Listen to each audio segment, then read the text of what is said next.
पश्चिम बंगाल के मुख्यमंत्री ममता बनर्जी ने राम मंदिर विवाद को लेकर बयान दिया तो अब सियासी गलियारों में बवाल मच गया।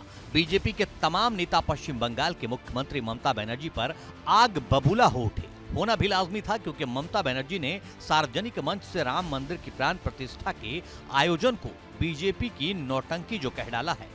ममता बनर्जी के बयान पर उत्तर प्रदेश के उप मुख्यमंत्री केशव प्रसाद मौर्य ने कहा, जिन्होंने श्री राम जन्मभूमि आंदोलन में कोई भूमिका अदा नहीं की, जिन्हें श्री राम जन्मभूमि पर बने भव्य राम मंदिर को तोड़कर वहां बाबर के नाम के ढांचे खड़े किए जाने का दर्द नहीं पता, जिन्होंने लाठी नहीं खाई, जो जेल नहीं गए, वे श्री राम जन्मभूमि पर 500 वर्षों बाद श्री राम लला के भव्य मंदिर के निर्माण का महत्व समझ ही नहीं सकते। जिन्होंने श्री राम जन्मभूमि आंदोलन में कोई भूमिका अदा नहीं की है, जिन्हें श्री राम जन्मभूमि पर बने हुए भव्य मंदिर को तोड़ करके वहां पर एक बाबर के नाम के ढांचे को खड़ा करने का दर्द नहीं है, जो लाठी नहीं खाए, जो जेल नहीं गए, वह श्री राम जन्मभूमि पर 500 वर्ष के बाद श्री राम लला के भव्य मंदिर निर्माण का महत्व समझ ही नहीं सकते हैं। भगवान से यही प्रार्थना करूंगा कि ममता दीदी को सद्बुद्धि दें। भगवान श्री राम हमारी आस्था का विषय है, हमारी श्रद्धा का विषय है।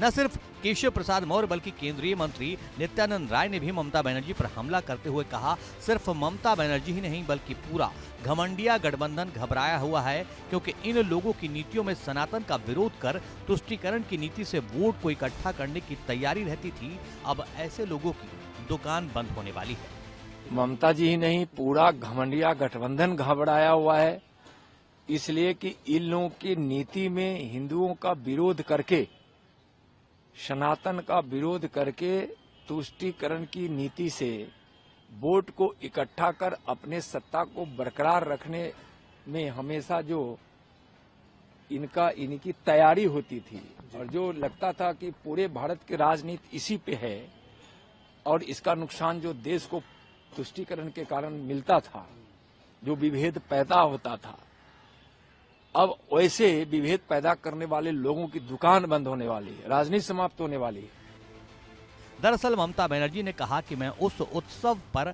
विश्वास रखती हूं जो सभी को साथ लेकर चले, सबके बारे में बातें करे। दूसरे समुदाय के लोगों की अवहेलना करना सही नहीं है। मैं ईश्वर अल्लाह की कसम खाकर कहती हूं कि जब तक मैं रहूंगी तब तक कभी हिंदू मुसलमान में भेदभाव नहीं करने दूंगी।